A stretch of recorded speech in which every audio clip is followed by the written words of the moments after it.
Hey everyone, welcome to another installment of Harry Potter Theory. In today's video, we're going to be discussing two of the most important characters in the entire Harry Potter series, Dumbledore and Voldemort.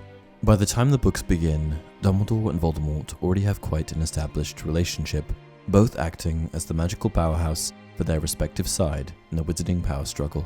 However, Voldemort and Dumbledore go way back, as it was Dumbledore himself that first visited Voldemort in Wall's Orphanage, revealing to him the magical world and helping to normalize his magical abilities so that he could feel that he was part of something. In The Half-Blood Prince, we see Dumbledore visiting Voldemort through the pensieve, and it is in this moment that we first get a glimpse of the troubled young boy that was destined to wreak havoc in the magical world. When Dumbledore shows him magic for the first time, he's in awe. And it's not long after that Dumbledore formally invites him to Hogwarts School of Witchcraft and Wizardry. However, at this point in time, Voldemort went by another name, Tom Marvolo Riddle, with Tom coming from his father, Tom Riddle Sr, and Marvolo coming from his maternal grandfather, Marvolo Gaunt. The truth is that before even beginning at Hogwarts, Tom knew that he was different. He caused massive amounts of trouble at the orphanage where he lived, and he could do things that other children couldn't, triggering an identity crisis of sorts. Because Tom was conceived via a love potion, he was incapable of feeling certain emotions, like love, and this was ultimately one of the main reasons that he went down the path that he did. As he grew older, Riddle, in a cloud of darkness, began to obsess over his identity and where he had come from. He started researching his family history, and eventually came to understand his relationship to Hogwarts founder, Salazar Slytherin. He also connected the dots and was able to figure out who his blood family members were. This eventually brought him back to Little Hangleton, the same town that his father, Tom Riddle Sr, as well as the Gaunts lived. Riddle, angered by the way that he and his mother had been treated, ended up murdering his, in his own words, filthy muggle father, and this truly cemented the dark path that he was to follow. After returning to Hogwarts, Riddle ended up setting the basilisk loose on the students of the school, and it was at this point that he had fully adopted his new name, Lord Voldemort.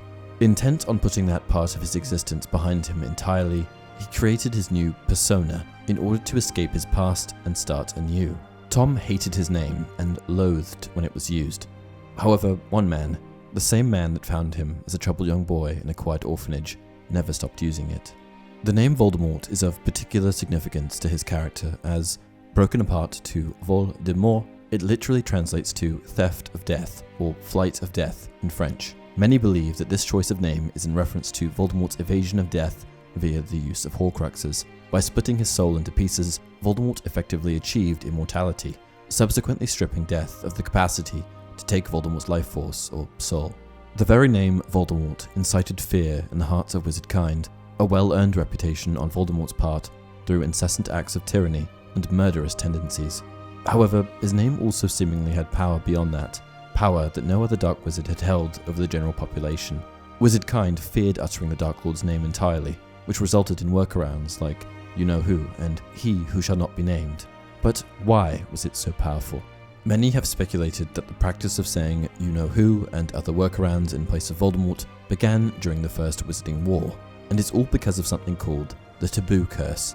The Taboo Curse is a particularly powerful bit of magic, as it is able to designate a word as a key that reveals the speaker's location. This meant that whenever Voldemort's name was uttered, it would alert Death Eaters and Snatchers to the location of the speaker. A good example of this taboo curse in action is in the last book, when the trio are camping and Harry says Voldemort's name out loud. This ultimately causes them to get caught by the Snatchers, shortly thereafter being taken to Malfoy Manor. So, unsurprisingly, most witches and wizards did not want that happening. They didn't want to deal with Voldemort, Snatchers, or Death Eaters. Makes sense. However, my issue with this is that Dumbledore was always such a strong advocate of using his name. My dear Professor, surely a sensible person like yourself can call him by his name. All this you-know-who nonsense. For 11 years I've been trying to persuade people to call him by his proper name, Voldemort. Professor McGonagall flinched, but Dumbledore, who was unsticking 2 lemon drops, seemed not to notice. It all gets so confusing if we keep saying you-know-who. I have never seen any reason to be frightened of saying Voldemort's name. I know you haven't, said Professor McGonagall, sounding half exasperated, half admiring. But you're different. Everyone knows you're the only one you know. Oh, alright, Voldemort was frightened of. So why did Dumbledore, taboo curse and all, encourage people to say Voldemort's name? Was he purposely endangering people? The following exchange between Harry and Dumbledore helps to illustrate this. "Sir," said Harry, "I've been thinking, sir. Even if the stone's gone, you know who. Call him Voldemort, Harry. Always use the proper name for things. Fear of a name increases fear of the thing itself." As we can see here, the reason that Dumbledore wants people to call him by his new name, Voldemort, is because he wants to take away the fear associated with it. In Dumbledore's view, the fear associated with Voldemort's name only increases his level of power and influence. By openly using his name and getting others to use his name, this overarching fear is taken away and would likely result in more people joining together to stand against him. Voldemort thrives on inciting fear in the hearts of witches and wizards, and without that same level of fear, his power is stripped in a way. All Voldemort ever wanted was to be special, powerful, out of the ordinary, and that's part of the reason that he got rid of his old identity. So what, you may ask, is the best way to strip him of that new power? Acknowledge him as if he never changed, as if he was still the same little confused boy in the orphanage, Tom. Voldemort never liked any of his names, and was very open about it from a very young age. In The Half-Blood Prince, Riddle even says to Dumbledore, very irritably, "There are a lot of Toms." With an active taboo, it's hard to ignore the element of fear associated with the name. However, the truth is that if everyone were to say it, and it became commonplace, then no one would be any more targeted than if no one said it at all. It's shaky territory, particularly if you find yourself feeling brave and ahead of the curve, but it's a necessary risk. However, despite encouraging people to use the name Voldemort, Dumbledore himself would often call Voldemort by his real name, Tom. Not only did this strip him of his power, but it annoyed him to no end, as in Voldemort's eyes it was blatantly disrespectful to the transformation that he had undergone.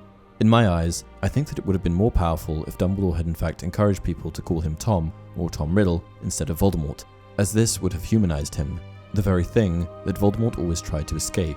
The problem with this is that not many people knew that Voldemort was in fact Tom Riddle. Voldemort was a well-known name across the wizarding world. Tom Riddle was not. And to try to educate everyone on his former identity instead of simply leveraging his new identity may have been a wasted effort. Additionally, I would imagine that a large consideration for Dumbledore would have been Voldemort's awareness regarding the security of his Horcruxes. If Dumbledore had openly discussed Voldemort's childhood name, it would have placed attention on his upbringing, more specifically, the aspects of his upbringing that may be related to his Horcruxes. The last thing that Dumbledore would have wanted is for Voldemort to become extra protective of them, as this would have invariably made his defeat much more difficult. And that's it for this video. If you guys have any questions about this or things to add, then comment them down below. Until next time, there is no good and evil. There is only power, and those too weak to seek it. Who said that? Comment down below.